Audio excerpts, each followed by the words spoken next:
Hi everyone. आज हम projection matrix topic discuss करेंगे। पर उससे पहले मैं कुछ वापस से बेसिक्स रिवाइज कराना चाहता हूँ। जैसे आपको पता ही होगा कि आपका R2 स्पेस एक वेक्टर स्पेस होता है, राइट? ये मैंने बहुत बार आपको एग्जाम्पल रिलेट कराया है। बहुत ही अच्छे से हमने डिस्कस किया था स्टार्टिंग के इनिशियल लेक्चर्स में कि आपका R2 स्पेस एक वेक्टर स्पेस होता है। तो R2 स्पेस को अगर आप सेट ऑफ वेक्टर्स के फॉर्म में देखना चाहोगे तो आप इन शॉर्ट कैसे लिख सकते हैं? आप ऐसा लिख सकते हैं कुछ तो, राइट? कि आपके पास x का कोई भी रियल वैल्यू अलाउड है, y का भी कोई भी रियल वैल्यू अलाउड है।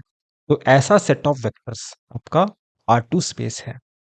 जैसे फॉर एग्जांपल इस पर्टिकुलर वेक्टर को मैं R2 स्पेस में बना पा रहा हूँ, इसका मीनिंग ही क्या है कि ये पर्टिकुलर वेक्टर आपके R2 के सेट में है। जैसे फॉर एग्जांपल कंसीडर कर लेते हैं कि इस वेक्टर ने x का डिस्टेंस 3 ट्रेवल किया है, y का डिस्टेंस 4 ट्रेवल किया है। ओके, तो ये पर्टिकुलर वेक्टर डेफिनेटली आपके R2 के सेट में होगा, क्योंकि ये वेक्टर आपने कहाँ पे बनाया है सर? ये पर्टिकुलर वेक्टर आपने आपके R2 स्पेस में बनाया है।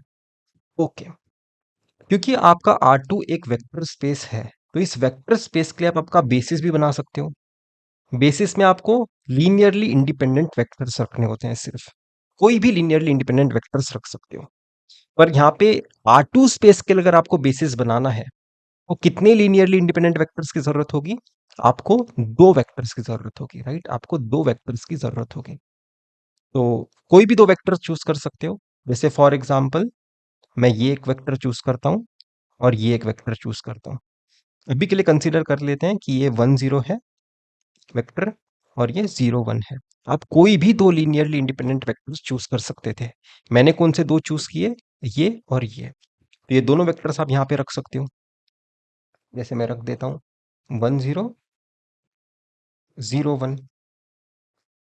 बेसिस में जो आपके वेक्टर्स होते हैं ना, इसका ये सिग्निफिकेंस है कि आप R2 स्पेस में कोई भी वेक्टर बनाओगे ना, ये दो लीनियरली इंडिपेंडेंट वेक्टर्स यूज करके मैं बना सकता हूँ। कितने वेक्टर्स हैं सर आपके पास? बेसिस में दो वेक्टर्स है, आप देख सकते हो। ये आपका एक वेक्टर है, ये आपका दूसरा वेक्टर है। ये दो वेक्टर्स इनाफ है आपको कोई भी वेक्टर बनाने के लिए। जैसे आपने यहाँ पे एक वेक्टर बनाया, राइट? ये पर्टिकुलर वेक्टर आपने बनाया है, क्या इसको आप बना सकते हो क्या बेसिस के वेक्टर्स को यूज करके? डेफिनेटली बना सकते हो। कैसे बनाओगे? आप 3 से मल्टीप्लाई करोगे आपके पहले वेक्टर को, आप 4 से मल्टीप्लाई करोगे आपके सेकंड वेक्टर को। इन दोनों का लीनियर कॉम्बिनेशन जब आप लोगे तब आपको ये पर्टिकुलर वेक्टर मिल जाएगा, राइट? आप ये पर्टिकुलर वेक्टर बनाना चाहते थे, राइट? आपके लीनियरली इंडिपेंडेंट वेक्टर्स को यूज करके। तो मैंने क्या किया? लीनियर कॉम्बिनेशन दिया आपके बेसिस के वेक्टर्स का और मुझे वो वेक्टर मिल गया। इनफैक्ट मैं ऐसे बोल सकता हूँ कि आपके R2 के सेट में जितने भी वेक्टर्स है ना, इनफाइनाइट, वो सारे के सारे आप बना सकते हो इन दोनों के लीनियर कॉम्बिनेशन से। ठीक है, मैंने ये बेसिस सेट चूज किया है। आप कोई दूसरा बेसिस भी बना सकते थे, बस उसमें दो लीनियरली इंडिपेंडेंट वेक्टर्स चाहिए थे। ओके, तो इतना पार्ट मैं होप करता हूँ कि आपका एक रिकॉल हो चुका है। अभी हम जाते हैं अपने वेक्टर स्पेस टॉपिक पे, सॉरी प्रोजेक्शन मैट्रिक्स टॉपिक पे। हमें प्रोजेक्शन मैट्रिक्स वाला टॉपिक डिस्कस करना है, राइट? प्रोजेक्शन मैट्रिक्स, तो वो पर्टिकुलर टॉपिक हम शुरू कर रहे हैं। यहां से उसका टॉपिक का शुरुआत होगा, ऐसा आप सोच सकते हैं। ओके, इस पर्टिकुलर एक्सप्रेशन को आप कैसे देख सकते हैं? ये आपके पास एक लीनियर एक्सप्रेशन है, ये आपके पास एक दूसरा लीनियर एक्सप्रेशन है। इसे आप Ax equal to B form में भी लिख सकते हैं। ए में क्या होगा सर? ए मैट्रिक्स में क्या होगा? सारे कोफिशिएंट्स हो गए 1 - 1 1 - 1। एक्स वेक्टर में क्या होगा? आपके अननोन्स हो गए, एक्स एक अननोन है, वाई एक अननोन है। बी मैट्रिक्स में क्या होगा? आपके कॉन्स्टेंट्स हो गए, 0 एक कॉन्स्टेंट है, 3 एक कॉन्स्टेंट है। ठीक है, तो इस पर्टिकुलर फॉर्म में हम नहीं ज्यादा विजुलाइज कर पाते। हम क्या करते हैं, उसे कॉलम पिक्चर के फॉर्म में लिखते हैं। तो आपका कॉलम पिक्चर कुछ ये रहा। ठीक है, यहाँ पे कुछ गड़बड़ है, इसे मैं थोड़ा करेक्ट कर लेता हूँ। थोड़ा करेक्शन है यहाँ पे। ओके, आप देख सकते हैं, राइट? मैं आपको बता देता हूँ चाहिए तो। यहाँ पे 1 था, यहाँ पे 1 था, वो आपने यहाँ पे लिख दिया। यहाँ पे -1 था, यहाँ पे -1 था, वो आपने यहाँ पे लिख दिया। यहाँ पे 0 3 था, वो आपने यहाँ पे लिख दिया। ओके, तो कॉलम पिक्चर देखना मेरे हिसाब से आपके लिए डिफिकल्ट नहीं होगा अगर आपने इससे पहले के मेरे लेक्चर्स देखे हैं तो। ओके, तो जैसे कि अगर अभी हम ये दो वेक्टर्स विजुलाइज करें आपके R2 स्पेस में, आपको कैसे दिखाई देगा? ये आपका वेक्टर यहाँ पे दिखाई देगा, ये दूसरा वेक्टर यहाँ पे दिखाई देगा। ये दोनों वेक्टर्स क्या आ रहे हैं सर? एक लाइन पे आ रहे हैं। क्यों आए सर ये दोनों वेक्टर्स एक लाइन पे? क्योंकि ये दो वेक्टर्स क्या है सर? लीनियरली डिपेंडेंट है। आप देख सकते हो, अगर आप आपके पहले वेक्टर को -1 से मल्टीप्लाई करोगे, आपको आपका दूसरा वेक्टर मिल जाएगा, राइट? कभी कभी मैं वेक्टर ऐसे फॉर्म में लिखता हूँ, कभी कभी मैं ऐसे फॉर्म में लिखता हूँ। कंफ्यूज मत होइएगा, कोई फर्क नहीं पड़ता, क्योंकि कॉन्सेप्ट इंपॉर्टेंट है। तो ये दो वेक्टर्स क्या है सर? लीनियरली डिपेंडेंट है। ये दो वेक्टर्स लीनियरली डिपेंडेंट है एक दूसरे पे। ओके, तो अगर मुझे वेक्टर स्पेस बनाना होगा तो क्या मुझे दोनों वेक्टर्स की जरूरत है? क्योंकि बेसिस में कोई तो एक वेक्टर रखोगे, राइट? दो वेक्टर्स अगर दोनों रखोगे बेसिस में तो लीनियरली डिपेंडेंट नहीं हो सकते बेसिस में आपके। तो अगर मुझे बेसिस का सेट बनाना होगा आपके ए मैट्रिक्स के लिए, तो उसमें मैं कोई भी एक वेक्टर रखूंगा। जैसे फॉर एग्जांपल मैंने अपना पहला वेक्टर रख दिया सिर्फ, ठीक है? मैं पहला वेक्टर रख रहा हूँ सिर्फ, ये वाला वेक्टर रख रहा हूँ, क्योंकि इस दोनों में से कोई भी रख सकते थे, मैंने ये रख दिया। तो ये पर्टिकुलर वेक्टर को यूज करके जो आप वेक्टर स्पेस बनाओगे, ठीक है, वो वेक्टर स्पेस कौन सा होगा सर? वो वेक्टर स्पेस ये लाइन ही होगा। वो वेक्टर स्पेस ये लाइन ही होगा। अभी ये पर्टिकुलर वेक्टर देखते हैं कि इस वेक्टर स्पेस ऑफ ए में आता है क्या। आप देख सकते हो, आपका ये पर्टिकुलर बी वेक्टर है, मैंने येलो पेन से बताया है, यहाँ पे है, इस वेक्टर स्पेस के बाहर है। तो इस पर्टिकुलर केस में आप क्या बोल सकते हो कि आपके पास सॉल्यूशन नहीं एग्जिस्ट करता। इसे नेक्स्ट पेज में मैं समराइज किया हूं, आपके पास सॉल्यूशन एग्जिस्ट नहीं करता। ओके, एक बहुत ही इंपॉर्टेंट चीज है ये। हमने क्या देखा? हमने पहले क्या किया, ए मैट्रिक्स में आपके कुछ कॉलम्स थे, राइट? ए मैट्रिक्स में कॉलम्स थे, आप देख सकते हो आपके ए मैट्रिक्स में क्या क्या था?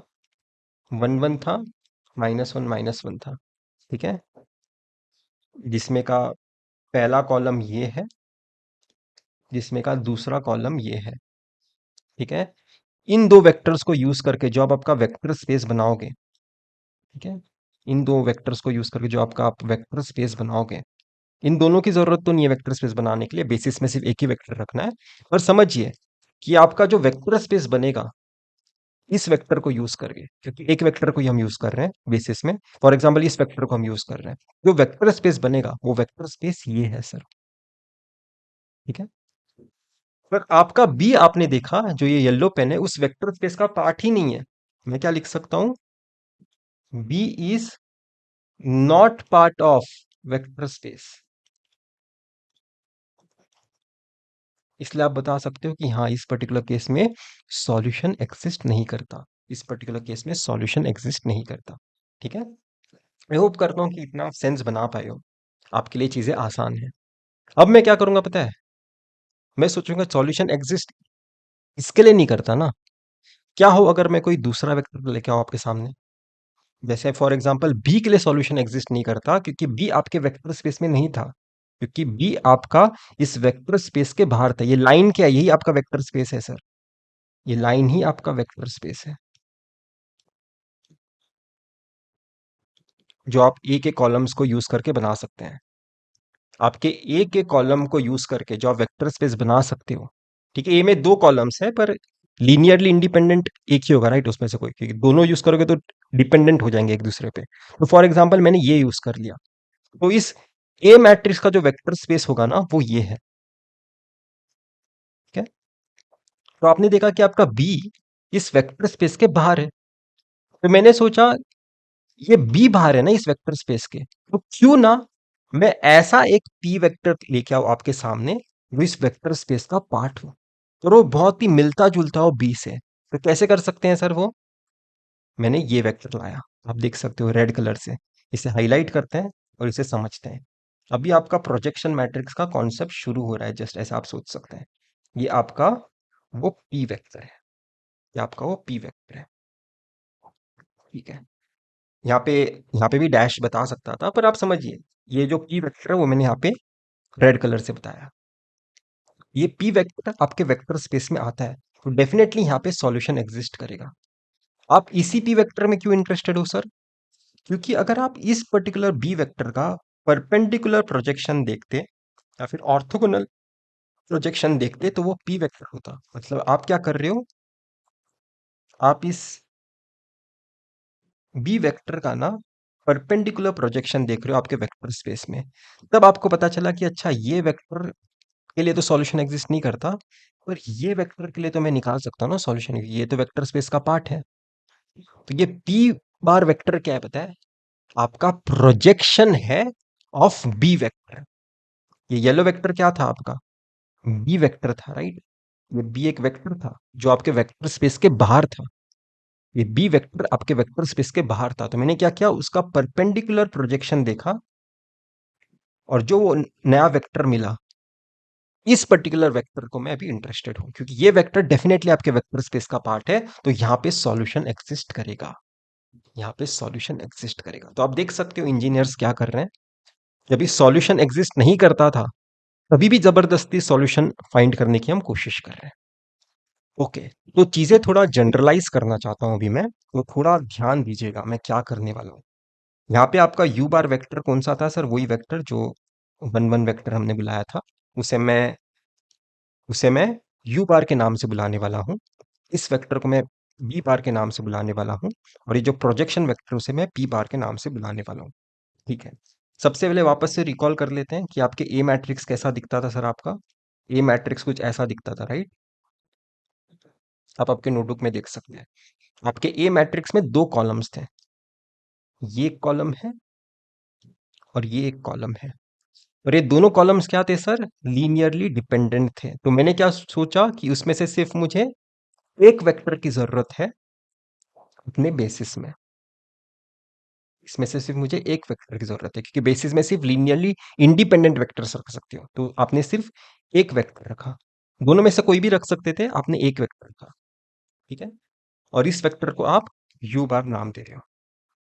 तो इस बेसिस को यूज करके जब आपका वेक्टर स्पेस बनाते हैं, वो वेक्टर स्पेस ये रहा सब। इस वेक्टर स्पेस को मैं क्या बुलाऊंगा आपसे, वेक्टर स्पेस ऑफ ए बुलाऊंगा। क्या बुलाऊंगा, वेक्टर स्पेस ऑफ ए। कि ये आपने कैसे बनाया सर, आपके बेसिस के वेक्टर को यूज करके। बेसिस में कौन सा वेक्टर है, यू बार एक वेक्टर है। ठीक है, तो अभी यहां पे थोड़ा इसे समझने की कोशिश करते कि हुआ क्या है। पी बार वेक्टर, ये रेड कलर का जो वेक्टर है पी बार, क्या है सर, प्रोजेक्शन है आपके बी बार का, प्रोजेक्शन है आपके बी बार का, कहां पे, पर कहां पे, on vector space of A, on vector space of A, वही मैंने यहां पे लिखा है। बस अभी मैंने आपको वो चीज वो थोड़ा विजुअलाइज कराई। ओके, तो ये हटा देते हैं अभी, ये तो हम समझ चुके हैं। मैं बार बार सेम चीजें क्यों पढ़ाते रहता हूँ, क्योंकि मैं हर चीज विजुअलाइज कराना चाहता हूँ आपको। यू बार क्या है सर, यू बार एक ऐसा वेक्टर है जो आपने बेसिस में रखा था। ये बेसिस कौन सा वेक्टर स्पेस के लिए बनाया सर, आपके वेक्टर स्पेस ऑफ ए के लिए बनाया, ये वेक्टर स्पेस के लिए बनाया।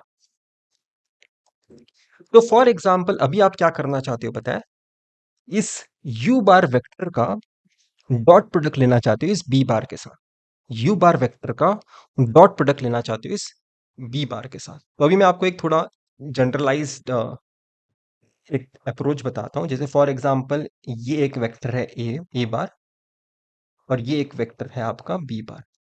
ठीक है, अगर आप इन दोनों वेक्टर्स का डॉट प्रोडक्ट लोगे ना तो क्या आएगा पता है, यहाँ पे पहले सबसे पहले आपको प्रोजेक्शन डिस्टेंस लिखना होगा कि कितना प्रोजेक्शन डिस्टेंस आ रहा है। जैसे अगर आप इस पर्टिकुलर ए बार वेक्टर का आपके बी बार पे परपेंडिकुलर प्रोजेक्शन देखोगे, तो कितना डिस्टेंस आप देख पाओगे सर, इतना डिस्टेंस वो कुछ कवर कर पाएगा। इस डिस्टेंस को फॉर एग्जांपल मैं डी नाम दे रहा हूं, तो वो यहाँ पे आप रख सकते हैं।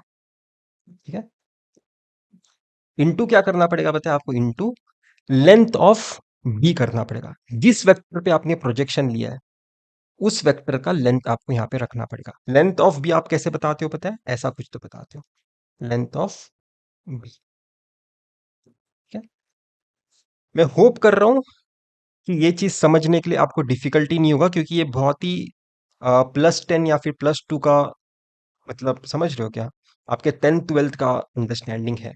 एक वेक्टर का दूसरे वेक्टर के साथ अगर डॉट प्रोडक्ट लेना होगा तो कैसे लिख सकते हैं, डॉट प्रोडक्ट लिखना होगा तो कैसे लिख सकते हैं, projection distance into length of vector. जहाँ जिस पे आपने प्रोजेक्शन लिया था, इस वेक्टर पे आप प्रोजेक्ट कर रहे हो राइट ए को, तो इस वेक्टर का लेंथ रखिए यहाँ पे, और जो डिस्टेंस आपको मिला है वो यहाँ पे रखिए, इन दोनों का मल्टीप्लीकेशन करिए। ठीक है, ओके। तो अभी यहाँ पे आप देखिए, आप क्या करना चाहते थे, बी बार वेक्टर का और आपके यू बार वेक्टर का डॉट प्रोडक्ट लेना चाहते हो। पर यहाँ पे आपको समझना क्या है पता है, कि आप बी बार को यू बार पे प्रोजेक्ट करने की कोशिश कर रहे हो, आप बी बार को यू बार पे प्रोजेक्ट करने की कोशिश करो। यहाँ पे आपने ए बार को बी बार पे प्रोजेक्ट प्रोजेक्ट करने की कोशिश की थी, इसलिए यहाँ पे क्या आया था, नॉर्म ऑफ बी आया था। आप बी बार को यू बार के डायरेक्शन में प्रोजेक्शन करना चाहते हो, तो इसलिए आप क्या यहाँ पे देख सकते हो, नॉर्म ऑफ यू आया है। ठीक है, और ये प्रोजेक्शन डिस्टेंस क्या होगा सर, ये प्रोजेक्शन डिस्टेंस क्या होगा, अगर मैं आपको ब्लू कलर से हाईलाइट करके बताऊं, ये रहा वो प्रोजेक्शन डिस्टेंस। ठीक है, ये रहा वो प्रोजेक्शन डिस्टेंस। अगर आप बी को in the direction of you project करोगे, अगर आप बी बार वेक्टर को in the direction of you bar project करोगे, तो इसे परपेंडिकुलर प्रोजेक्ट करोगे, तो इतना डिस्टेंस आएगा राइट आपको, ये जो डिस्टेंस है वो इतना आएगा यहाँ पे। आप क्या कर रहे हो, बी बार वेक्टर को in the direction of you bar project कर रहे हो। तो आप देख सकते हो, इसे परपेंडिकुलर प्रोजेक्ट करने की कोशिश करोगे, ये डिस्टेंस आया, तो मैंने वो डिस्टेंस यहाँ पे रखने की कोशिश की। और किस पे आपने प्रोजेक्ट किया है सर, यू बार के डायरेक्शन में प्रोजेक्ट किया है, तो उसका नॉर्म भी लेना पड़ता है, तो उसका मैंने नॉर्म ले लिया। नॉर्म क्या है सर, लेंथ ऑफ वेक्टर है, length of you bar vector है। कैसे कैलकुलेट करते हैं वो भी आपको मैं बताऊंगा थोड़ी देर में, पर ये मेरे हिसाब से आपको थोड़ा अंडरस्टैंडिंग होगा। ओके, तो चलिए इसे इरेज कर देते हैं, अगर आप समझ चुके हैं तो इसे भी इरेज कर देते हैं।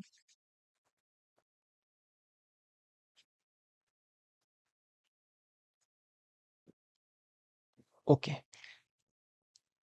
ओके, तो जैसे अभी मैं आपको बता देता हूँ कि नॉर्म ऑफ यू आप कैसे कैलकुलेट करते हैं।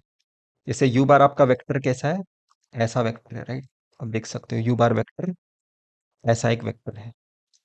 तो जैसे इन जनरल सबसे पहले डिस्कस करते हैं, अगर फॉर एग्जांपल ए बार एक ऐसा वेक्टर होता जिसमें ए वन एक कंपोनेंट होता, ए टू एक दूसरा कंपोनेंट होता, अगर आपको कोई बोलता कि चलो ए बार का नॉर्म लिख के बताइए या फिर लेंथ लिख के बताइए, तो आप कैसे लिखते पता है उसे, कुछ ऐसा लिखते हैं, root of A one square plus A two square. ठीक है, वैसे अगर आपको नॉर्म ऑफ यू कोई पूछा यहाँ पे, तो आप कैसे बताओगे, square root of one square plus one square. Hope कर रहा हूँ कि ये लेंथ निकालना आपके लिए ज़्यादा डिफिकल्ट है नहीं, नॉर्म ऑफ यू निकालना आपके लिए ज़्यादा डिफिकल्ट है नहीं। इसे आप दूसरे टर्म्स में भी देख सकते हैं, इस पर्टिकुलर इस पर्टिकुलर फॉर्मूला का आप दूसरे टर्म्स में भी देख सकते हैं। आप कैसे देख सकते हो पता है, कि आपका नॉर्म ऑफ ए बार क्या है पता है, आप ऐसा देख सकते हो कि आपने ए बार वेक्टर का ही ए बार वेक्टर के साथ डॉट प्रोडक्ट लिया और उसका स्क्वायर रूट ले लिया। ठीक है, जैसे कि जैसे मैं आपको यहाँ पे करके बताता हूँ, अगर आप ए बार वेक्टर का ही ए बार वेक्टर से डॉट प्रोडक्ट लोगे, तो क्या करना होगा सर, हमें A one into A one करना होगा, ए वन स्क्वायर आएगा, plus A two into A two करना होगा, ए टू स्क्वायर आएगा। ठीक है, और इन दोनों के डॉट प्रोडक्ट को क्या करना है, हमें स्क्वायर रूट के अंदर डालना है। राइट, आप देख सकते हो दोनों के डॉट प्रोडक्ट को स्क्वायर रूट में डालना था, तो ये आपका आ गया। राइट, तो इस पर्टिकुलर फॉर्मूला को आप इस टर्म में भी देख सकते हैं, इस पर्टिकुलर फॉर्मूला को आप इस टर्म्स में भी देख सकते हैं। तो हमने नॉर्म को भी एक तरह से रिवाइज कर लिया है, जो आपका बहुत बचपन का मैथ है। इसे मैं अलग से भी डिस्कस करूंगा, क्योंकि अलग अलग नॉर्म से मुझे डिस्कस करना है, पर इस लेक्चर में जो भी यूजफुल है मेरे को कॉन्सेप्ट, वो मैंने आपको रिवाइज करा दिया। ठीक है, तो अभी मैं क्या करूंगा पता है, इस प्रोजेक्शन डिस्टेंस को एक साइड में रखूंगा और इस नॉर्म को मैं लेफ्ट साइड में लेके जाने की कोशिश करूंगा। तो कैसे लेके जा सकते हो सर, कैसे लेके जा सकते हो, आप यहाँ पे देखिए, फोकस करिए। मैं क्या कर रहा हूँ, इस u बार को इसके डिनोमिनेटर में लिखे गया, तो आपको आपका प्रोजेक्शन डिस्टेंस पता चल गया, आपको आपका प्रोजेक्शन डिस्टेंस पता चल गया। तो आपको ये डिस्टेंस पता चल गया सर, ये आपको एक आपका डिस्टेंस पता चल गया। तो अगर आपको आपका p बार वेक्टर निकालना होगा, आपको अगर आपका p बार वेक्टर निकालना होगा, तो आपको क्या क्या चाहिए होगा पता है एक्चुअली। एक बार आपको आपका ये डिस्टेंस पता चल गया, इसे मैं d नाम से बुला रहा हूँ। ठीक है, तो आपका p बार वेक्टर क्या होगा पता है, सिंपली डी इंटू आपको यूनिट लेंथ का कोई एक वेक्टर चाहिए उस डायरेक्शन में, यूनिट लेंथ का कोई एक वेक्टर चाहिए उस डायरेक्शन में।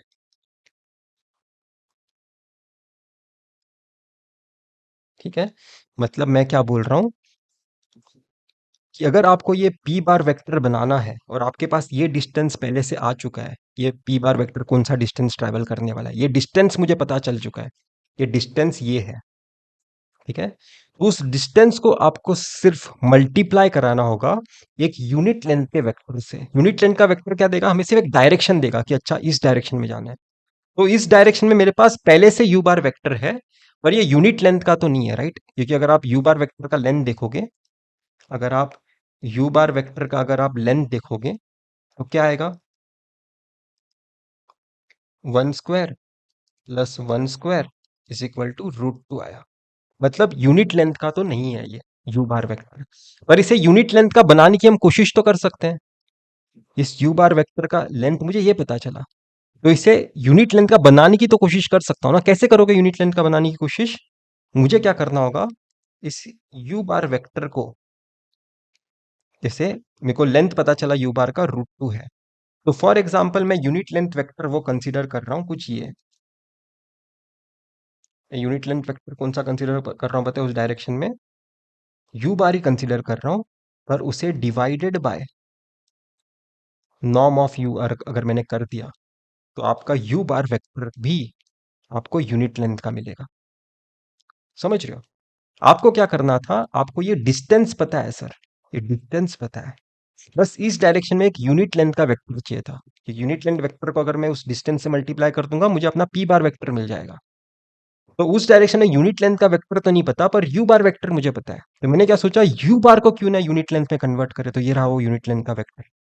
ठीक है, तो इस डिस्टेंस को मुझे सिर्फ इससे मल्टीप्लाई करना है और आपको आपका पी बार वेक्टर मिलेगा। समझ रहे हो? आपके पास डिस्टेंस पहले से है, ये है वो डिस्टेंस, इस डिस्टेंस को मुझे इस यूनिट लेंथ के साथ मल्टीप्लाई करना है, मुझे अपना पी बार वेक्टर मिल जाएगा। ठीक है, इसे विजुअलाइज करना चाहते हो, देखो मैंने क्या किया, made you bar of unit length, मैंने यू बार वेक्टर को यूनिट लेंथ का बनाया ऐसे।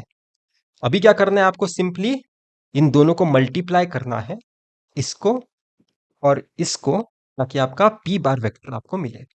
आप देख सकते हैं ये पर्टिकुलर आपका ये डिस्टेंस है, डिस्टेंस कौन सा सर, यहां से लेके यहां तक, ये जो डिस्टेंस है यहां से लेके यहां तक, राइट, ये जो डिस्टेंस है वो ये है।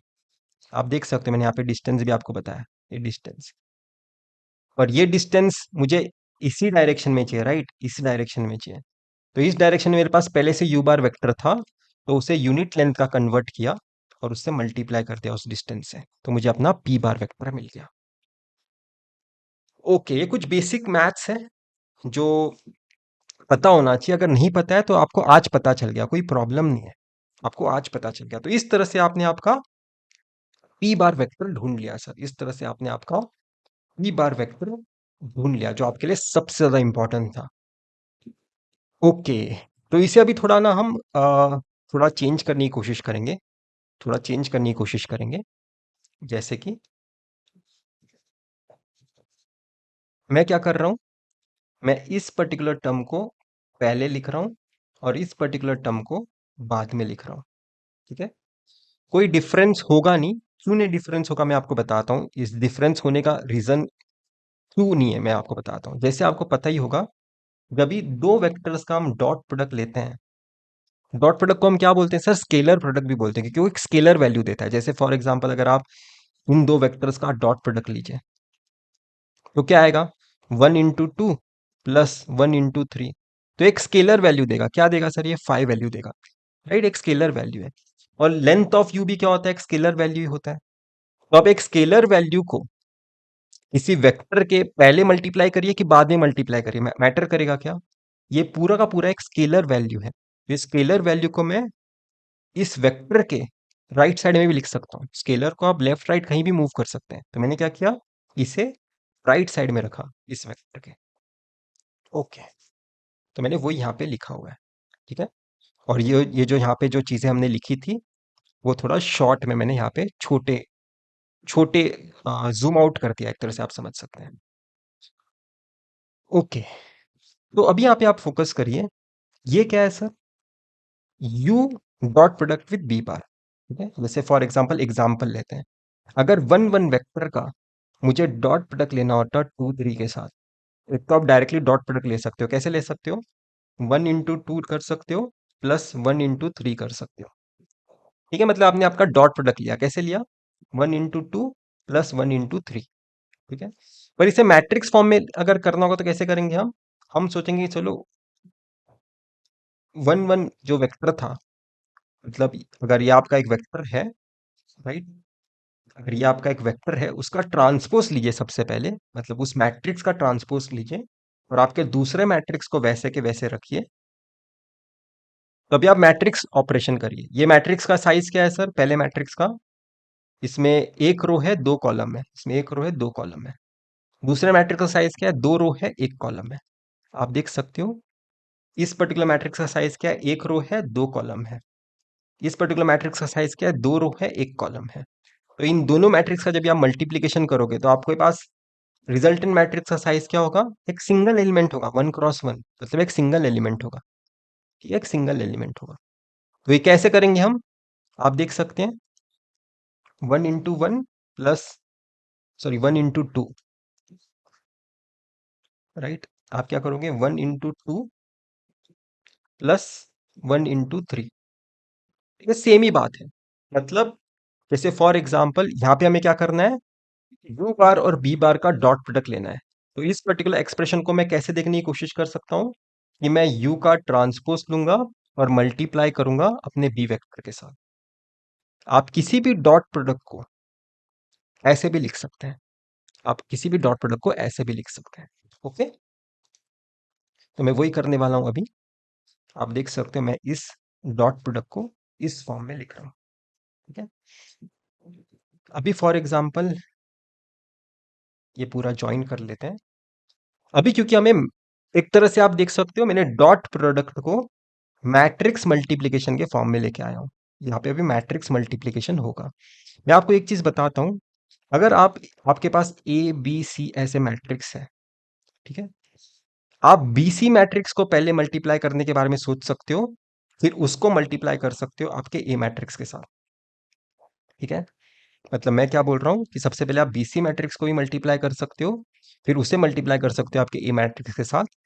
या फिर आप सोच सकते हो कि चलो मैं ए बी मैट्रिक्स को सबसे पहले मल्टीप्लाई करता हूँ, फिर उसका रिजल्ट को मैं सी मैट्रिक्स से मल्टीप्लाई करूंगा। आपका आंसर सेम ही आएगा। ठीक है, आप इन ब्रैकेट को कहीं भी शिफ्ट कर सकते हैं। ठीक है, ये मैं आपको बताना चाहता हूँ। तो वैसे ही मैं यहाँ पे क्या करने वाला हूँ पता है? अब मैं सोचने वाला हूँ कि चलिए पहले ना मैं ये ऑपरेशन परफॉर्म करूंगा। ठीक है, आप देख सकते हो यहाँ पे मैंने वही किया है। मैंने क्या किया? इस पर्टिकुलर पार्ट को यहाँ पे लेके आया हूँ। इसे आप ज्वाइन भी कर सकते हो, कोई प्रॉब्लम नहीं है। ओके, तो जब ये आप नॉर्म ऑफ यू, क्योंकि ये दोनों फाइनली एक स्केलर वैल्यू है, राइट, तो इनका आप स्क्वायर ले लीजिए, स्क्वायर ले लीजिए। तो आप देख सकते हो आपका पी बार एक वेक्टर है, आपने इस फॉर्म में लिखा है। इस फॉर्म में लिखने का क्या एडवांटेज है मैं आपको बताता हूँ। इस फॉर्म में लिखने का क्या एडवांटेज है मैं बताता हूँ। इस फॉर्म में जब ये आप लिखते हो ना, आप इस पर्टिकुलर पार्ट को बुला पाते हो कि आपका ये प्रोजेक्शन मैट्रिक्स है। इसे मैट्रिक्स क्यों बुला रहे हैं, ये अभी हम समझने की कोशिश करेंगे। तो पहले इक्वेशन को थोड़ा समझते हैं क्या हो रहा है। इक्वेशन को थोड़ा समझते हैं क्या हो रहा है। आपको आपका बी बार वेक्टर का आपको आपके बी बार वेक्टर का इस वेक्टर स्पेस पे प्रोजेक्शन लेना था। इस वेक्टर स्पेस पे आपका प्रोजेक्शन लेना था। तो आपने क्या किया? इस बी बार वेक्टर को एक प्रोजेक्शन मैट्रिक्स से आप मल्टीप्लाई कर रहे हो और आपको आपका पी बार वेक्टर मिल जाएगा। ठीक है, आपको आपका पी बार वेक्टर मिल जाएगा। समझ रहे हो? आपको इस बी बार वेक्टर का आपके वेक्टर स्पेस पे प्रोजेक्शन चाहिए था, पी बार आप कैसे अचीव करने वाले हो? इस प्रोजेक्शन मैट्रिक्स से मल्टीप्लाई करने वाले हो आपके बी बार वेक्टर को। इस प्रोजेक्शन मैट्रिक्स को थोड़ा समझते हैं, इसे मैट्रिक्स क्यों बुला रहे हैं। अचानक से ये मैट्रिक्स कैसे बन गया? अब ये एक पहेली हो गया होगा आपके लिए, तो इसे थोड़ा सॉल्व करते हैं। इसे यू बार आपका क्या था सर? वन वन एक ऐसा एक वेक्टर था, राइट। ठीक है, तो जैसे हमें क्या करना है sir? You into you transpose करना है। ठीक है, तो यू आपका ऐसा यहाँ पे लिख देता हूँ। यू ट्रांसपोज कैसा होगा सर, ऐसा होगा। आप देख सकते हो इस पर्टिकुलर मैट्रिक्स का साइज क्या है, 2x1 है, 2 रोज एक कॉलम है, इसमें 1 रो है, 2 कॉलम है। तो आप देखोगे कि हाँ 1 1 तो यहाँ पे सेम आ गया, और यहाँ पे रिजल्टेंट मैट्रिक्स का साइज जो होगा 2x2 का होगा। समझ रहे हो क्या आ रहा है? जब भी आपने यू यू ट्रांसपोज किया, ये क्या बताइए, डॉट प्रोडक्ट नहीं ले रहे हो, ये आप डॉट प्रोडक्ट नहीं ले रहे हो, ये आप आउटर प्रोडक्ट ले रहे हो। ठीक है, ये आप आउटर प्रोडक्ट ले रहे हो। जब भी आप यू इंटू यू ट्रांसपोज करोगे ना, तो आपका एक मैट्रिक्स क्रिएट हो रहा है। आप देख सकते हो 2x2 का एक मैट्रिक्स क्रिएट होगा। ठीक है, मैं होप कर रहा हूं कि आप समझ पा रहे हो कि मैं क्या बोल रहा हूँ। ठीक है, आप आपके लिए क्या था, जब भी आप यहाँ पे आपने इसे इससे इससे कैसे रिप्लेस किया था, यू ट्रांसपोज बी से रिप्लेस किया था। और ये पर्टिकुलर चीज डॉट प्रोडक्ट है सर, ये एक स्केलर वैल्यू देगा, ये एक स्केलर वैल्यू देगा। ठीक है, क्योंकि आपका आप देख सकते हो ट्रांसपोज वाला पहला है, पर यहाँ पे आप देख सकते हो ये कुछ अलग है। यहाँ पे आप क्या कर रहे हो, यू यू ट्रांसपोज कर रहे हो। ठीक है, जहाँ पे आपका यू का साइज क्या है, 2x1 का एक वेक्टर है, आप देख सकते हैं राइट। यू वेक्टर क्या है आपका, 2x1 का एक वेक्टर है। यू ट्रांसपोज क्या होगा, उल्टा साइज बन जाएगा, 1x2। तो आपका रिजल्टेंट जो आएगा वो 2x2 का आएगा, मतलब एक मैट्रिक्स आ रहा है। इसलिए आप इस पर्टिकुलर कंपोनेंट को प्रोजेक्शन मैट्रिक्स के नाम से बुलाते हैं। ये पर्टिकुलर कंपोनेंट क्या है सर, आपका प्रोजेक्शन मैट्रिक्स। तो आप इसे शॉर्ट फॉर्म में कैसे लिख सकते हैं, इसे शॉर्ट फॉर्म में कैसे लिख सकते हैं, कुछ ऐसा लिख सकते हैं, इस पर्टिकुलर पार्ट को पी से रिप्लेस कर सकते हैं, कैपिटल पी। ये आपका स्मॉल पी है, ये आपका कैपिटल पी है। तो अगर आपको आपका पी बार वेक्टर अचीव करना है, और अगर किसी ने आपको आपका प्रोजेक्शन मैट्रिक्स बता दिया जो आपको हेल्प कर सकता है आपके बी बार को आपके वेक्टर स्पेस में लाने के लिए, तो पी बार वेक्टर आसानी से बना सकते हो। इस पी मैट्रिक्स से बी बार वेक्टर को मल्टीप्लाई करिए, आपको आपका पी बार वेक्टर मिल जाएगा। ठीक है, स्मॉल पी बार। ओके, तो इसे हम अलग तरह से भी देखेंगे। अभी हम ये लेक्चर नहीं तो बहुत बड़ा हो जाएगा, इस पे और भी मुझे डिस्कशन करना है, वो हम नेक्स्ट लेक्चर में करेंगे। मैं चाहता हूँ कि इतना पार्ट आप रिवाइज करिए। Okay, thank you.